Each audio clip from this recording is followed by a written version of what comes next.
Good evening. Welcome along to NUFC Matters, the post-match chat after the Bournemouth win. And good evening to my guests, Mitch, Steve and Malcolm. Malcolm, let's start with you. A 4-1 win tonight away to Bournemouth, and Newcastle United have managed to secure their place mathematically now in the Premier League. A 4-1 win tonight away to Bournemouth, and Newcastle United have managed to get that off. We've managed to get safety guaranteed, Malcolm. So what's your views on that? Well, it's good that the Newcastle are now safe. I've not really thought they've been in much danger for the last couple of matches, but I think I sensed in the way that they were playing, they realised that they were safe. They relaxed a little bit more, and it was a good performance. Some of the goals were absolutely terrific tonight. I thought they were. The finishing was quite superb until we got to Hayden. Now, gentlemen, I will ask you, which was the worst miss, Hayden tonight, or the little fella against Man City? Go on, Steve. You first. Oh, pressure, eh? I mean, they were equally as bad, weren't they? They were equally as bad. I mean, at least if there was any excuse, there was somebody actually coming towards Hayden at the time, wasn't there? He was sort of running in. But, I mean, it should have been absolutely buried. Malcolm must have been sitting, throwing things at the telly at that particular point, I would imagine. I bet you couldn't believe your eyes, Malcolm. Yeah. Did you notice, though, how as soon as he had missed it, as soon as it went sky high, he looked around for the linesman's flag, yes. And there wasn't one. Oh dear, I do feel a chump. Absolutely. What about you? Was Hayden's miss tonight worse than Gale's against Man City? I guess in some respects, Gale's mattered more. The excuse you could give Hayden tonight is it didn't really matter. But when you look at how relaxed the team were in general, if it was that relaxed, he should have buried it. Really. Sure, but really should have. If it doesn't matter so much, then that's a beautiful miss. There was an awful lot of pressure last Sunday against City, because that was the opportunity to pull level. So the pressure was seriously on at that moment in time. Whereas tonight, I think he knew immediately he had seriously boo-booed and looked quite silly, quite stupid. Yeah. Who was your man of the match tonight? Sorry, Steve? Who was your man of the match tonight? Mine? Yeah. Good question.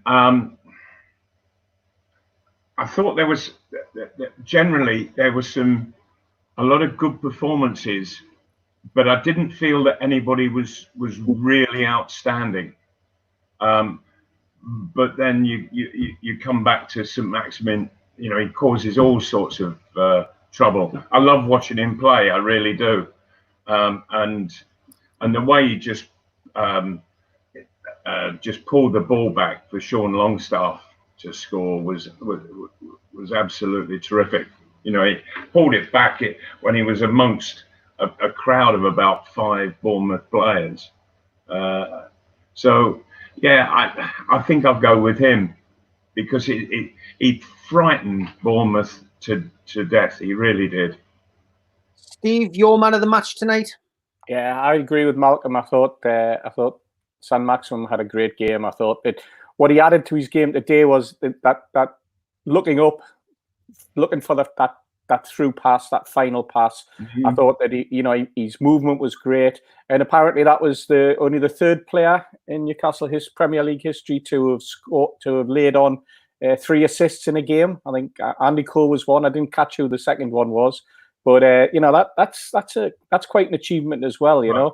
Obviously the Premier League, isn't it? Yeah, exactly. But his all round performance, especially when we were told he was tired after Sunday. I just thought he had a superb game. Another bit of kidology from Steve Bruce. That though, I'm talking about Joe Linton being, played on the left where we know he can play. But yeah, again, what there was talk. Would you like to rephrase that one, Steve? Where we know he can play. It's where we're told he can play. But you know what I'm saying? Before the game, Malcolm, we were talking about this. We were talking about a bit of kidology from Bruce. He seems to be doing this a lot more. It's almost as if it's something he's just learned. But he got it right again. And I've just seen a comment there about Sean Longstaff. Someone saying that before he went off injured, playing in that number 10 role, that's probably his best role. He had a really good game, and he obviously got that goal as well. Yeah. I thought he played ever so well. But the fact that Joe Linton was moved across to an outside left position instead of being left out, that seriously tells me that Steve Bruce is under instruction that he has to play him. Mm-hmm. That he can't leave him out, and I just wonder what it's all about. Why is that? Because do we need Joe Linton playing wide left?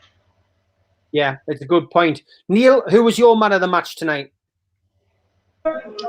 For me, it's between two players. St. Maximin was outstanding. I mean, Silky, that second goal, like Malcolm said, he sat one defender on his backside.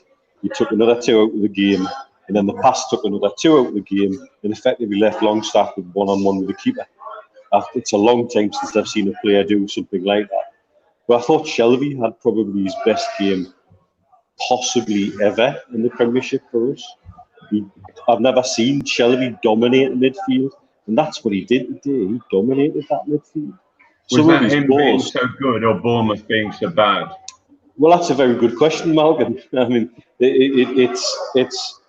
I tell you what it is about the whole team for me today. They look relaxed, and for me, Shelby's a player who's got to play on his instinct, and when he plays on his instinct and just does what he feels is the right thing to do at the time, he plays better. When he thinks, it actually hinders him, in my opinion. Yeah. And when he puts too much thought into it, he tries to be too clever. Whereas tonight, he just seemed to be doing what was the right thing to do at the right time. What I thought he was doing tonight, and he doesn't do it very often, he was just completely interacting with whoever was free in front of him. Yeah. That he wasn't picking and choosing. That all the choices that he made were the right ones. They were good ones. Yes. And that got everything flowing for me. He must have enjoyed playing in that game tonight. That he was a very much a pinnacle in midfield, and when it's flowing in that fashion, that's a joy for a midfield player. Absolute joy. Yes, Simon Harden says, cracking result, an opportunity to look up rather than down. ASM is different class and far too good for us under this current regime. A lot of people saying the same. Tom Baldwin, ASM, different class. We need the takeover to happen ASAP or he is gone. Alex Beebe makes a good point as well. He says, I think it's time that the club sat Maximin down and offered him a new improved contract. We're a release clause inserted because the man's becoming insanely good magician. What do you think, guys? And yeah, we've already seen it with Matty Longstaff, haven't we, Malcolm? That if we don't sort these contracts out professionally and properly, then players who we'd like to keep a hold of can leave on free transfers. Well, that's right. Matty Longstaff, good heavens, he's not on contract anymore. Exactly. His contract ended yesterday. So I just find that so thoroughly unprofessional on the club's part. And I just hope that that this regime that is coming in is going to be thoroughly professional in all these aspects of making sure that people are on the right contracts. Yes, and you see, nothing is happening at the moment at the club You know, that nobody is going to take the responsibility of sitting down and talking contracts with players, because if the new people come in, that might not be suitable to them. That they would maybe have done it in a different way, or maybe they've said to the old regime, don't do anything. We want to come in with that clean slate, and we'll get everything sorted out from there. Yeah, I've seen a couple of people say Europe. I think we're a little way off that yet, but you never know. Alex Hall asks a question: where do you guys think will be a successful league position now? Steve? Oh, you know what? I mean, if we could break into the top 10, that would be a great achievement, I think, for both the squad and for the manager. You're looking at the games that we've got. If we can still put performances in like we've done tonight, as opposed to some of, like, say, the performance against Villa last week, then there's no reason why we can't still carry on keeping and picking up points. I mean, there's a gap opening up, obviously, at the bottom. You've got the likes of Everton winning again today, but I honestly haven't looked. Normally I would have, but I haven't looked at the league table and then looked at the fixtures of the teams above us and said where we're heading. I was always confident that we weren't going to go down, but I thought we were going to be a 13th, 14th position, and I didn't think would be where we are now. Looking forward with 6-7 games to go. I think 6 games we've got left now. I'm looking at that and I'm thinking, there's every possibility. Well, there's a game on Sunday, for example. We've got the next game, West Ham, where we can pick up points.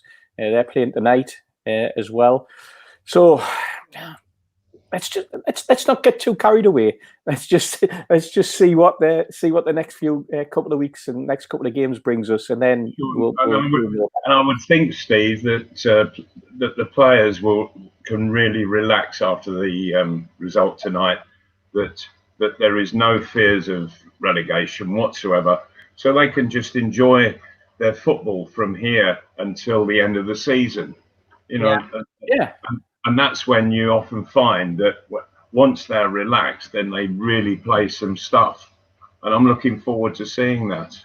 I think that come Sunday against West Ham, I can see Newcastle going to town. West Ham they are such a shambles at the moment. Shambles on the pitch. They're so disorganised, and it looks as if people just aren't getting on a wavelength with anybody at all. So I'm looking forward to that on Sunday. Mitch, Martin O'Brien says it's nice to be feeling. I suppose that's all we really have to. I certainly was expecting a relegation battle with you. But where did well, like Steve said, we get. If you'd given me top 10 at the start of the season, I think I would have told you were crazy. So if we break into the top 10, that's got to be looked as a successful season. We've spent the last 2 weeks looking down. Now we don't have to look down anymore. We've got to that point where everything is pretty secure. We can relax, and they certainly look relaxed today. I mean, that is the most relaxed I've seen the Newcastle team look in a long time. West Ham's a massive opportunity. There's a good chance we could be watching with some of the West Ham lads in the media returner here in Dubai, which is where the West Ham lads get in. We've got a friend called Les who's a West Ham lad, so there's a good chance we might be with Les at the weekend.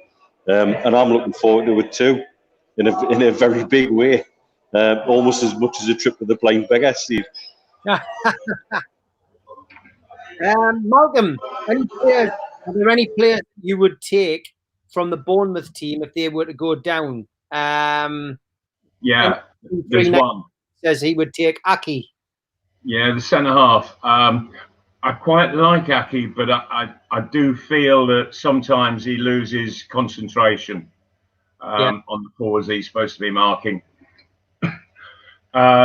I've forgotten his name now. The lad who hit the bar. Lazaro. No, not the Newcastle. No, Bournemouth player. Oh, right. He shot, hit the top of the bar. Was it Brooks? Brooks, yes. Thank you. Yeah. That's him. Yeah, he's only a young lad, but he looks that he as if he's going to be a player. And he hit the bar. And he was really upset that he hadn't got it seriously on target. And I like the way generally, particularly when he was just outside the edge of the box, that he was, as a young lad, he was confident enough just to control it and hold on to it and maneuver about. And I liked him a lot. Malcolm, there's a question there from Life Goals for you as well. Would you prefer Willems, Rose, or Dummett at left back? Bearing in mind Willems is, his contract's up now, his loan period's up, and he's away back. Obviously, he was injured, but played well before his bad injury. Who would you prefer at that position?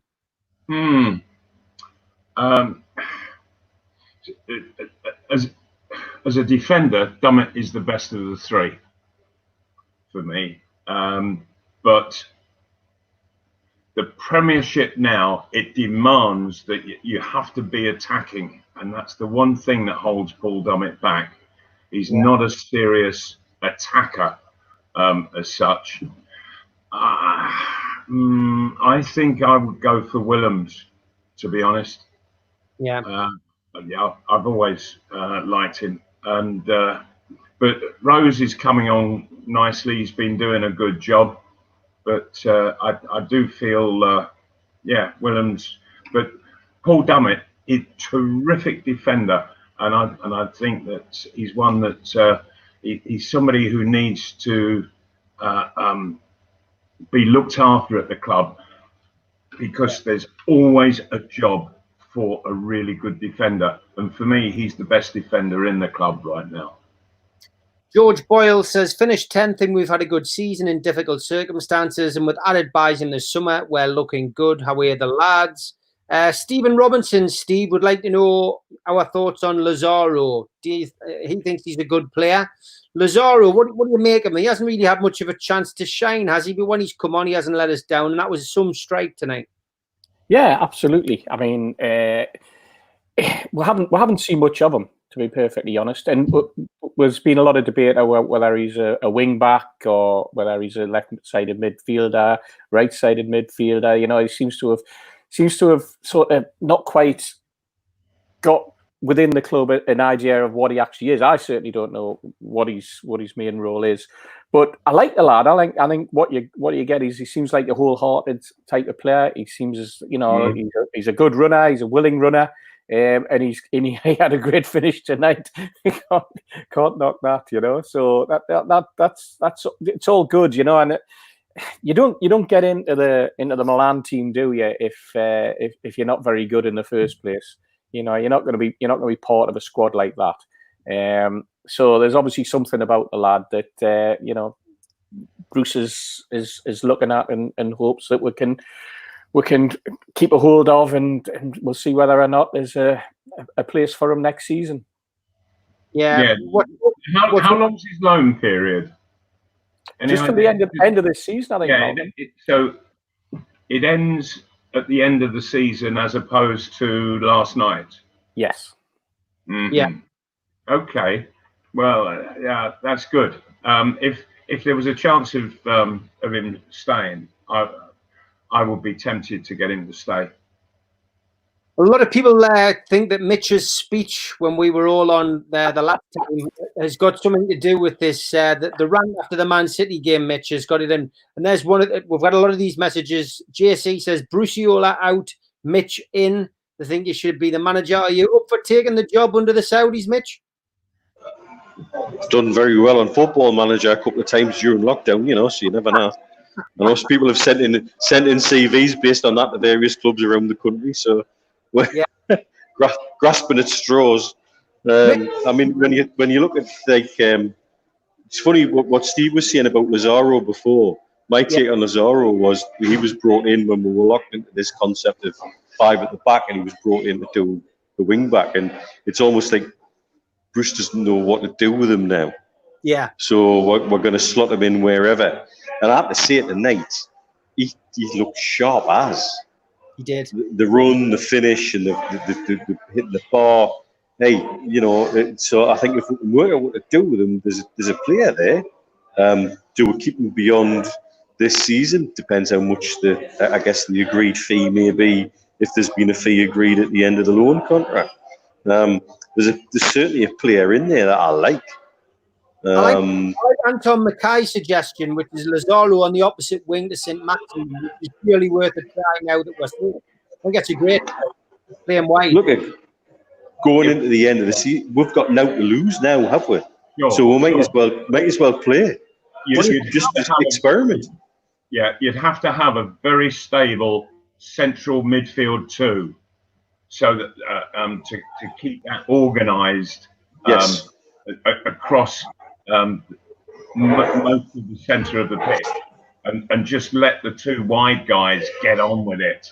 You want them going that way, not crosswise, and it would be it would be frightening for opposing sides to try to sort the two of them out. Yeah. Well, I mean, today with the central midfield pairing, we've talked about Shelby. We haven't really talked about Bentley because I think a lot of his work today has gone unnoticed. I think he's added a stability to that central midfield today. And again, that's the best performance I've seen from him, simply because we haven't talked about him much. And sometimes for a midfield, like a midfield enforcer type of role, that's what you don't want to do. You don't want to talk about him. You just want to let him do his job, and he lets the ball players play. Yes. Yeah. I'm going to switch it around to the dreaded takeover word again. Steve, I'll let you answer this question because you're quite up on politics at Newcastle United. Vision Dom says, "What do you make of the NUFC letter and the response today?" That's Newcastle United Supporters Trust, of course. Alex Beebe's also asking the same question. We want to know what Richard Masters said in his letter back to Newcastle United Supporters Trust, or we riot. I don't think you'll go that far, Alex, but we'll get your point. Yeah, I mean, just for those who maybe have been sleeping with their head in the sand, Richard Masters obviously was doorstepped on Zoom again by another politician and asked about the takeover. It was a Sunderland-based MP who asked on behalf of her Newcastle United supporting constituents about the takeover, and he didn't answer the question again. However, in the middle of all of this, Newcastle United Supporters Trust have now come out and said that they've written a letter. Letters seem to be the most interesting thing that happened in this takeover, I've got to say. There's that many people written letters. The Royal Mail's done very well out of this. So in a nutshell, what's it all about, Steve? What do you make of all of this stuff? I honestly don't understand it, to be perfectly honest. I know that they've obviously wanted to have it out there that they've on behalf of their membership, that they've been asking questions of the Premier League, but I suspect the answer that they've got has been exactly the same as the straight bat that everybody else has got, and we don't know because they haven't told us what the response was, other than they got a response for whatever reason. And that I did see something about that implied that Masters had said out of confidentiality he didn't want them to say what he had said. But then I saw something else that said that he had straight battered them anyway. So, and they'd taken counsel from a legal team on how they should respond. So I'm none the wiser, to be perfectly honest. I'm not part of the trust. Haven't been part of the trust since 2011. So I don't know what the particular position is at the moment and why they've done it, other than maybe it's that as a board they feel as though on behalf of the membership they should be in there asking the questions because everybody else in the press is asking the questions. So none the wiser, really, Steve. Malcolm, we're out of the FA Cup. We're now safe in the Premier League. Surely it's time to put us out of our misery now, isn't it? Well, you would think so. Yeah, that would be nice. People can't just go blabbing all that they know when there's a takeover going on. You know, there's a lot of secrecy in what's going on. It's a major financial deal going on between different parties, And until everything is all nice and sorted, they're not going to just come out and blab everything. It doesn't work that way. You know, there has to be a confidence, and when it comes to business, and it is business. It's nothing to do with football, albeit it's a football club that's being taken over. But nevertheless, it is business. It is, yeah, 100%. And it's taken time, but it's taken time for a reason. And like I've said, I'll continue in my same positive vein. I believe it'll go through, and I genuinely feel that, you know, especially with all the changes to the piracy channels in Saudi Arabia, it certainly smells very much of changes being made after a discussion with the Premier League. It sounds, and it certainly looks as if Saudi Arabia are making the changes necessary to get this deal through. Yeah, I agree there. You know what, Steve? I also think that somebody mentioned there about a particular Scottish National Party MP raising questions as well yesterday. John Nicholson, who's blocking everyone on Tyneside. That's right. Yeah, I mean, I asked him a few pertinent questions. I asked him why, and I didn't get a response. But to me, that's the last throw of a dice by people who have had 4 months, 5 months in which they could have raised these questions, and now they're coming out. It's as though that there's an agenda. It's as though that and you look at those people, and you look at where they're from, and you look at their particular parties. How do we describe it? Affiliations or whatever. And then you think, why are they doing this now? Why is this coming? It's as though it's the last throw of the dice for them, and I think they're probably too late. And I think that we're in very much the last throws, and the dotting the I's and the crossing the T's. That's the way I feel about it anyway. Yeah, Mitch, would you agree that we're into the very last throws of this takeover? Absolutely. It seems like we're heading towards an end game. There's agenda upon agenda. There's all sorts appeared in the last few days. This weird new Twitter account that was tweeting news from a channel in Libya that's been branded a terrorist organisation by Saudi, the UAE, and Egypt, saying that the takeover was off and they were buying Marseille instead. And I've had the Marseille fans jumping all over the place a couple of days ago. Just more examples of the weird geopolitics that we've all been talking about for so long. It's just probably bonkers, you know. And like Steve and yourself have said, you know, releasing stuff through various forms of social media. If us three had released everything we've had sent to us in the last 2 months onto social media, we'll have the Newcastle fan base is schizophrenic levels of mentalist. You know, we'd all be looking for hat-tricks and timeout. It would just be bonkers. It would just be. We could have the whole fan base dancing, and what's the point? What's the point of playing that game? Because you're just getting dragged into the whole game that's being played out above it. The bottom line is there's a deal to be done here, and like I said, and we've said a few times, Richard Masters put himself into a position to be a hero, not just for his organisation, but for everybody involved in this consultation. And everybody will walk away from this table believing we've got to win. And at the end of the day, it will happen in manhood.